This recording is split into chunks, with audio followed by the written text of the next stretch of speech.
Hey guys, it's Allie. Welcome back to Infertile AF, the podcast. This is episode 40 called Jasmine. So guys, I want to talk to you about today's sponsor, which is Extend Fertility. When I interviewed my fertility specialist, Dr. Joshua Klein, in a past episode of Infertile AF, I was super impressed with his new clinic. I went there and saw them in action and what they're doing and how they are forward thinking in terms of fertility, how they're being a little bit of a disruptor in the industry. I love that. They're really founded on the premise of democratizing egg freezing and IVF so that they could change the industry and deliver better results. Dr. Klein and I talked a lot about how it's important to him that he makes it less miserable for people going through infertility, which I thought was super important. And in the past 2 years since they've been open, they've become one of the largest egg freezing practices in the country with over 2,500 cycles. And one of the best things, I think, is that they're super transparent about their prices. So some of you may have experienced a little bit of what we went through, which was a little bit of a bait and switch when you go into your clinic and they tell you it's going to cost X amount, but if you want this, that, and the other thing, it's going to be this much more, but they don't tell you that till later. So Extend doesn't do that. They are super transparent. They lay it all out there and say it is what it is, but they have financing and flexible payment options, and they're actually priced up to 40% lower than a lot of the other egg freezing clinics. So they do egg freezing. They've started to do IVF as well. And if you're interested in either of those things, definitely check them out at extendfertility.com. So Jasmine is a writer and a single woman who is in her 30s, and she's going to tell us today about her experience with freezing her eggs. So I just want to put it out there that at one point she talks a bit about the pros and cons of taking drugs to grow your eggs while you have endometriosis, which she thinks she does, but it's never been 100% confirmed. And she talks about some of the things that her doctor told her, which could be considered slightly controversial. So I just want to stress that, as I've said many times before, this is not a medical podcast. This is girlfriends talking, or sometimes girls talking to guys. So while we love to share information, we are by no means the authority. I just want you guys to be careful and know that this is people talking about their own specific cases. So when it comes to you, please talk to your own doctors, get as many opinions as you can, advocate for yourself, and all that good stuff. I never want to steer anybody in the wrong direction, so please seek out medical advice if you have any questions. Cool? So without further ado, this is Jasmine's infertility story.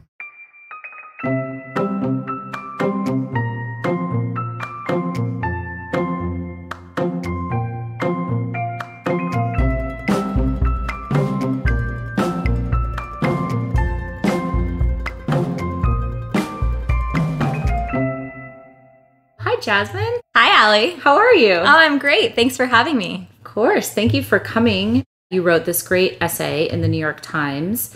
I don't know if you titled it this or if they did, but it was called Great Expectations. That was, in fact, my title. Was that your title? I love all the egg puns when it comes to talking about fertility and infertility and all that. So I read your piece and I just thought it was great. So tell me, first of all, how that came about and what it was about and all that stuff. The essay, you mean? Yeah, the essay.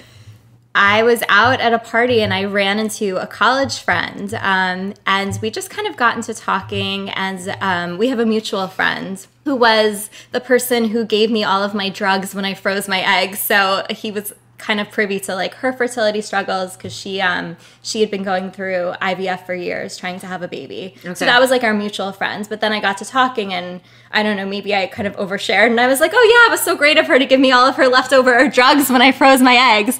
And he had never really heard of the fact that women were freezing their eggs or just how common it was. Okay. So I think that for me was just like a little trigger, like, oh wait, that's interesting that people don't know that it's almost like this rite of passage now, or something that just everyone who I know who's single in like their mid 30s is almost doing like almost automatically. Tell me how you came to do it in the first place. In the article you said that when you were 32, you went to a psychic, right? So what happened? What happened with her? Well, that was also just, I was at a party and there happened to be a fortune teller there, and I had never sought out a fortune teller before, but since one happened to present herself to me, my coworker had just sat down with her and was like, this woman is amazing. She knew that There was a man with dark hair coming back into my life. So I was like, all right, if you're that convinced, I'm going to go over and talk to her. So I sat down with her and she was like, I see money for you. I see a relationship. And I'm like, great, I'll take it. And then she, all of a sudden, like her face changed and she was like, you don't want kids, do you? And I was like, what do you mean? Are you saying I can't have kids? And she's just like, well, go get everything checked.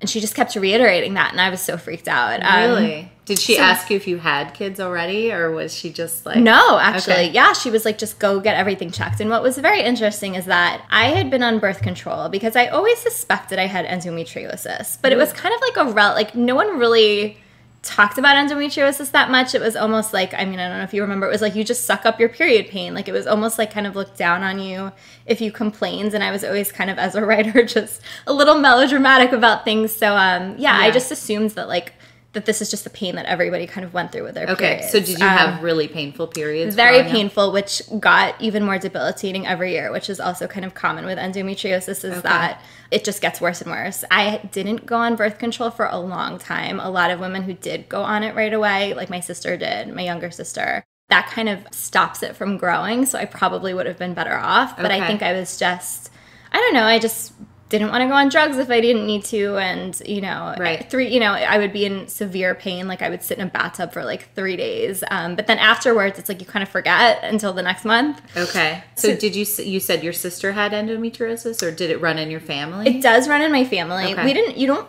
know definitively unless you do the laparoscopic kind of procedure where they put the camera in. So even now, like, can I 1,000% say I have endometriosis? No, but like doctors. So you haven't had it checked out? No, but doctors have said they've seen it in my ultrasounds and stuff. But right until like they go in, like I can't officially say that I have it. But there's a very strong correlation to if I had the kind of pain that I was in, and my sister has it because they saw it when she had another surgery. Right. Okay. So I probably have it. I just always had really bad symptoms. And then there's another weird stomach condition that I have since learned is tied in with endometriosis. And I only learned this from having frozen my eggs.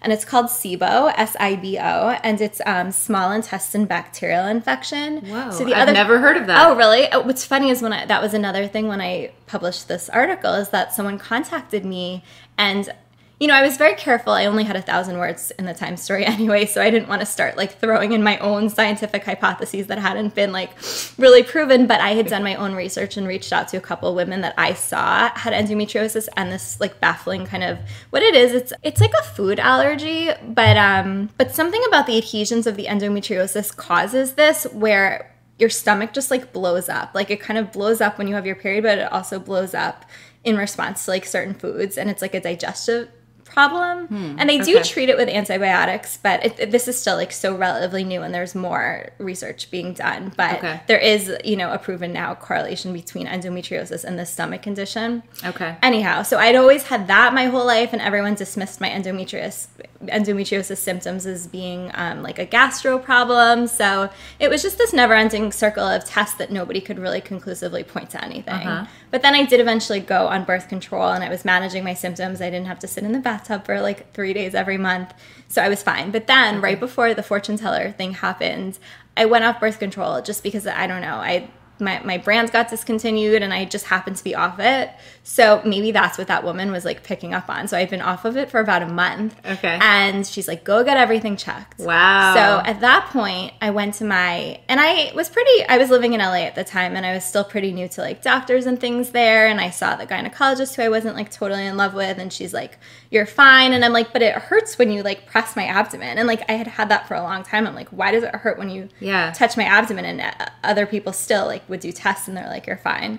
But then I went to my general practitioner after that, and after the fortune teller thing, and she was like, I'm going to send you for an ultrasound. And the ultrasound showed that I did have like cysts filled with blood in each of my ovaries. Oh my God. Which had probably grown in the month because the birth control kind of keeps that from happening. It keeps you from getting cysts and stuff. Okay. So at that point, I knew that there was kind of a problem, and I started investigating the endometriosis again, but ultimately didn't go through with the laparoscopy because it just wasn't a problem for me. I went back on birth control and I was fine. And why have a surgery if you're fine? That's a big deal to have a surgery. So How old were you at this time, if you don't mind me asking? I was around 32. Okay. Lived in LA for a couple of years, over the course of which I would come back to New York. And for some reason, my New York friends were way more forward thinking with fertility. Okay. I don't know if it just so happened that I had like older friends who were living in New York too. And I came back for someone's birthday dinner, and we were sitting around the table, and it was just,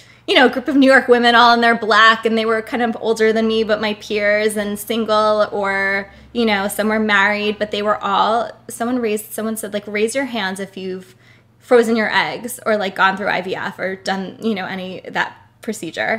Because, you know, it's the same process, like the egg freezing that you, at the same first part, only you don't freeze the eggs, you use the eggs if you're doing IVF. Right. So someone was like, raise your hands, and it's like 15 girls, and literally I was the only person that didn't raise my hands. Really? And I was like, oh my gosh, if like almost 100% of my peers are freezing their eggs, you know, then maybe this is something that I should really think about. Yeah. Did you know that everybody at the table had gone through some sort of something with it? No. And what's funny is then everyone had gone to the same doctors and this, and, you know, and they're kind of comparing notes. But yeah.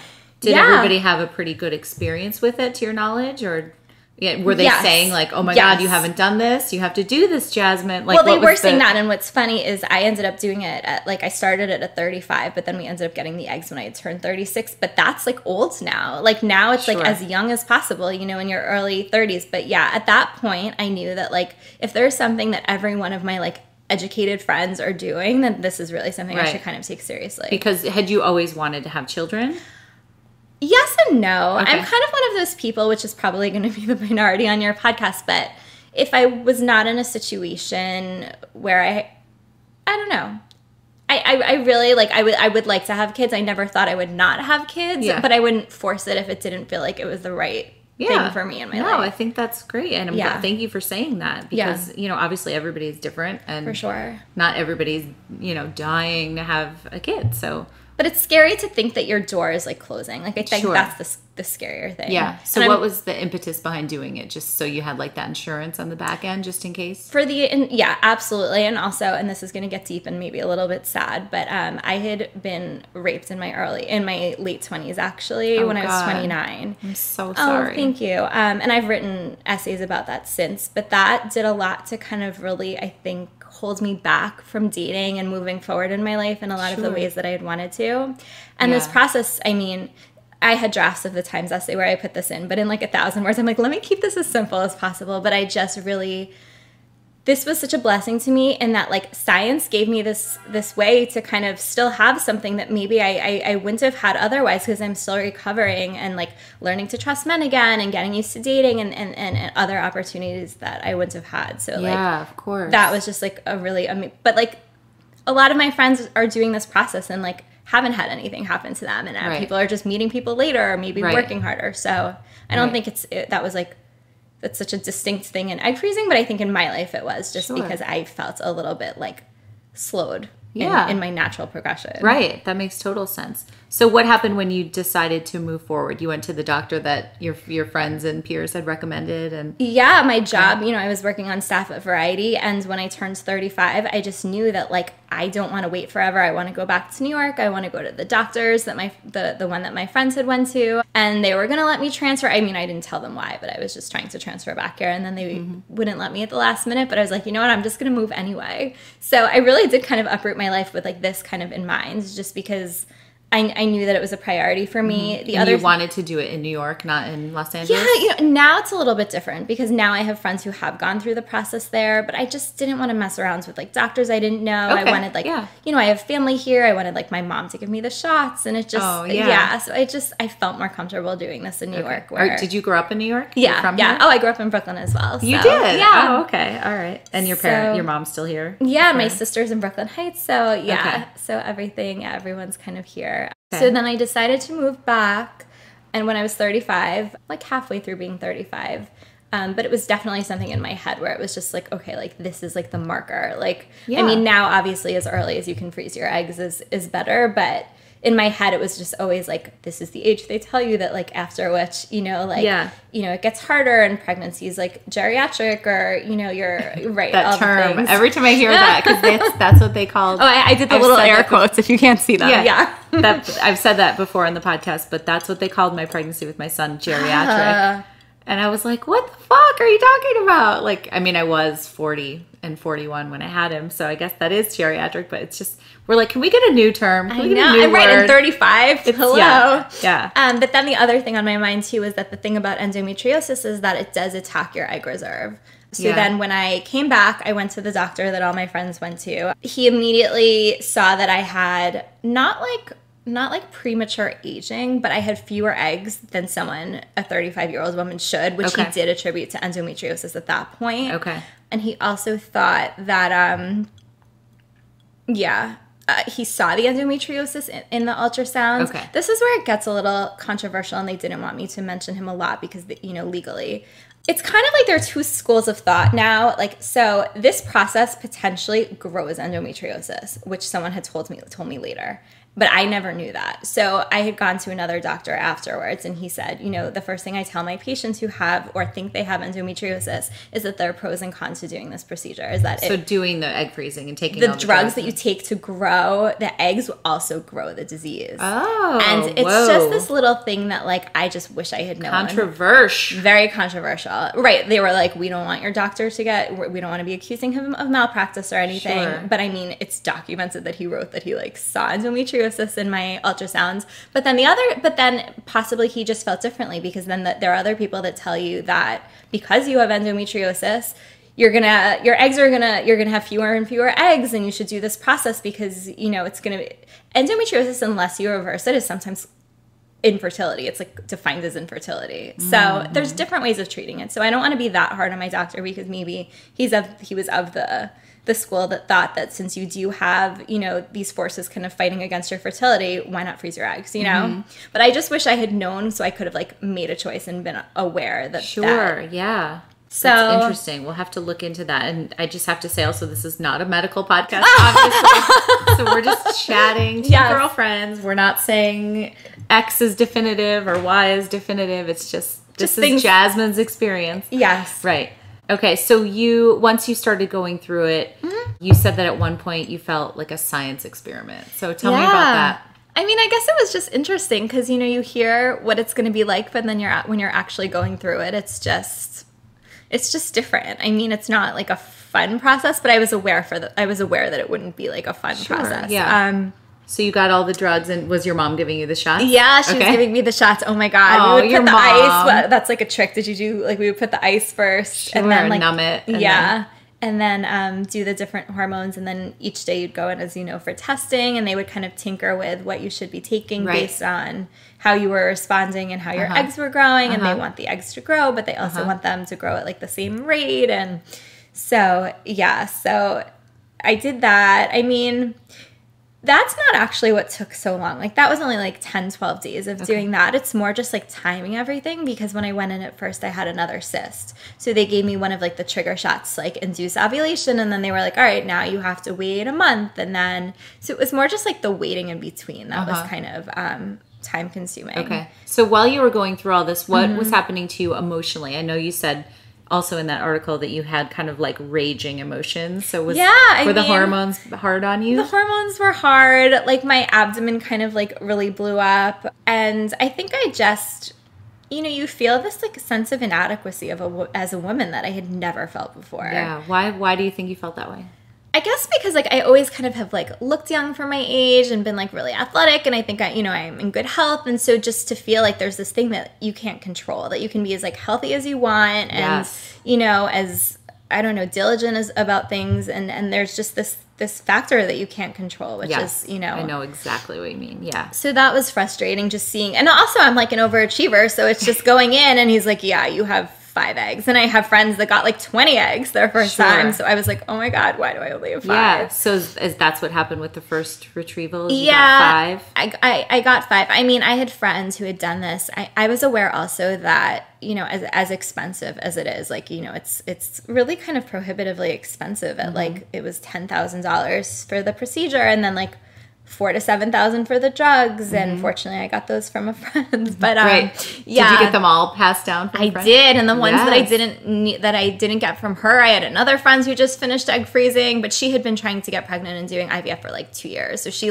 had so much, like, it was just insane what she had. Yeah. Like $15,000 of drugs or something. Wow. So I definitely felt inadequate. It was upsetting. I was scared. I was scared because I had never really thought about how the endometriosis or whatever it was could have affected me. Sure. So that was happening. So then what happened with the 5? Did they then like so those 5 were all good, fortunately. And so then the other thing I knew from having friends and family, a cousin that did this, is that most people I knew had to do this twice. Like I knew that like it was kind of rare, which is the other thing you don't hear about, that you kind of just, usually doctors will be kind of more conservative at first because they don't want to overload you with hormones or risk something happening. So it's like they'd rather like start slow, know how you're going to respond to this, rather, because you know, if there are too many eggs and they mature too fast, like your ovaries can twist or burst, or like there's other medical things, you know, risks that you don't want to take. Yes, so I remember them telling me that when I was going through it, that they're like, don't exercise. I know. Because you don't want something to twist or get like jostled around, and I was that's like, such a visual that stays in your head. Yeah, absolutely. Okay, so you had the 5 and then you froze those. Well, the procedure, I mean, I had a very negative experience with this first procedure. Okay, tell me about that. I know you had not a great recovery. You fainted, right? And you so I went into this and all my friends were like, the procedure is nothing. It's so easy. I went right back to work. You know, you don't feel anything. So I was just like, let's just get this over with, kind of. And when I woke up, and it wasn't my doctor doing the procedure. It was a place where they kind of just whatever surgeon was doing the procedure that day, it was the one you had. Mm-hmm. Whereas, I mean, if people do this in the future, maybe you can just request that your doctor be the one to do the retrieval. So all these things I've learned. Yeah. So I woke up from the procedure and I was in just excruciating pain. Mm-hmm. Like I was so scared. I didn't Who was know why. With you? Was your mom? My mom was there, but I woke up and they told her I was up. And then I was just in so much pain, and they could see, they were monitoring my heart rate, and they could see it dropping, and all of a sudden I just fainted. I was in so much pain. It was my body, like, I have fainted before. I do faint with, like, blood tests and stuff, but it's more just because I freak out. Yeah. I just was scared with the pain. So then I came to, and they kept me there for a while, but I was still really sore, which is weird. I was sore from, like, all the way up, just, like, by my, like, sternum, all the way, like, down. It hurt.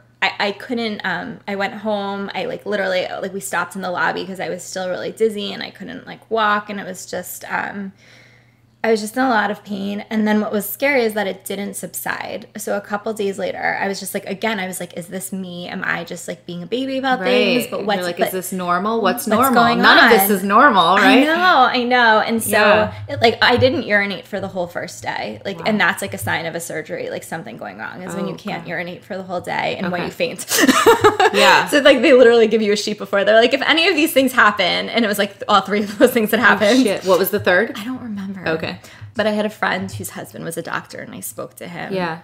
But I ended up going back. I don't know if it was the next day or 2 days later, and I went back, and I was just really scared. And so they someone looked at me, and they were like, you have loose blood floating through your body. Like, we don't know what happened, but there's like loose blood. That's why you're feeling this pain. Because it hurt when I would pee. It hurt. Like, it was really scary. And different doctors there told me different things. One like hypothesis was that maybe they hit an endometrial cyst, that maybe there was just like a cyst, because it's not just in your ovaries. Endometriosis could be anywhere. So they could have hit a cyst and that burst, and that's why I was in pain, and that's why there was loose blood. Maybe blood leaked out of my ovary, because when they retrieve the egg, sometimes I guess blood could leak out of the ovary and go other places. I mean, I don't want to scare people, but I also just think if I had heard a story like mine, it possibly would have given me some pause, or I would have considered other things. I think that's why we're talking about this, is because you didn't have a great experience, and it's good for people to know that there are risks involved, and it's not always easy peasy, like, just go and get your eggs frozen. You know, there's a lot more that can go into it, So that was the first procedure. I ended up recovering. My abdomen is still distended. Like, that never went away. It's more like, and I'm like, everyone's like, you're so skinny, but it's more just like I feel bloated all the time. So that never went away. That's not a good feeling. Yeah, no, it just feels like something's pushing out from within. Ooh. And that feeling just never went away all of these years, which is, I know. So how many years ago was this? Well, I'm 38, so that was just like a little over 2 and a half. Okay, still, wow. Yeah, but then I ended up doing the procedure a second time, because after all of that, I didn't even have 10 eggs, which was like the kind of goal going into this. Sure. And I'm like, I put myself through all of this. I might as well, at least get the number of eggs that's recommended. So, right. So how long did you wait? He put me on a different birth control, and they were kind of timing everything. They wanted me to wait like a couple months. So I just followed what they wanted me to do. And then I did it another time. And actually that procedure went perfectly. Okay. Like had that happened to me doctor, the first time. it actually ended up being the same surgeon, because I told you they rotate, which I hadn't thought about. And then I saw him again and I freaked, and I was like, oh my God, like the guy that this happened with last time. But it was fine. So whatever happened to me the first time was like some kind of fluke And you never thing. Knew what the blood was attributed to, right? It was just, they never really No, everyone told me something different. Yeah, it was just, they kind of narrowed it down. Either we hit like a cyst, that, because I told you that the cyst had been filled with blood, the other one. Right. So either we hit the endometriosis or cyst, or blood leaked out of your ovary when they were retrieving it, which I guess can happen. Mm-hmm. So, yeah, I ended up having how many eggs? Like closer to 15, like maybe like 13 or something like that. But, and I was definitely not doing it again at that point. Yeah.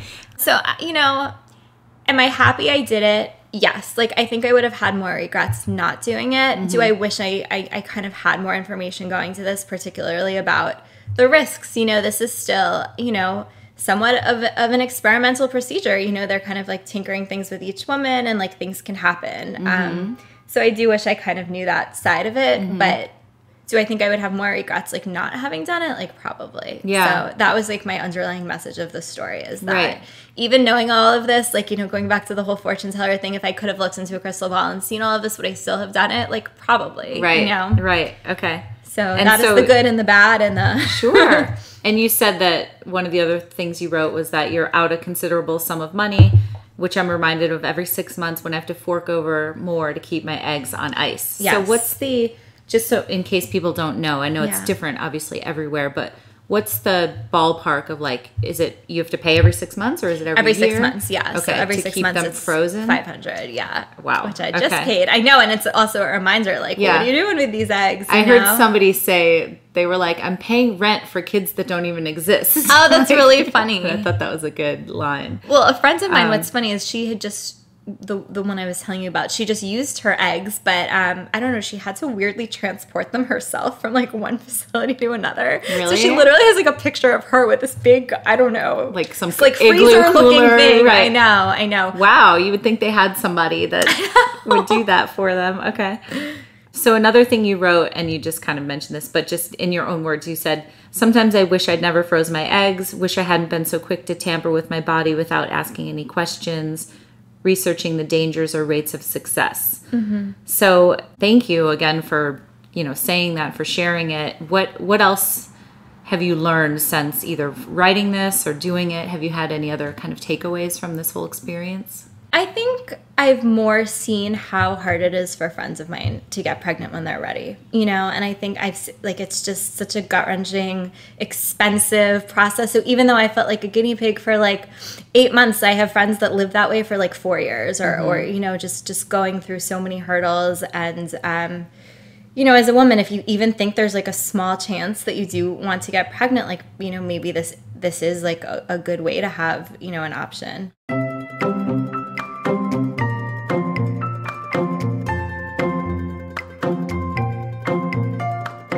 Thanks again, guys, for listening to my conversation with Jasmine. And I want to thank her again for coming over to my place where we recorded this and being so candid about everything she went through. I'm going to put some photos on my Instagram at InfertileAF Stories, so make sure to check it out there. And also, if you haven't already, please subscribe and rate and review the podcast. We're getting tons of traction and the ball is rolling, so let's keep it going. Thank you guys so much. Talk to you next time.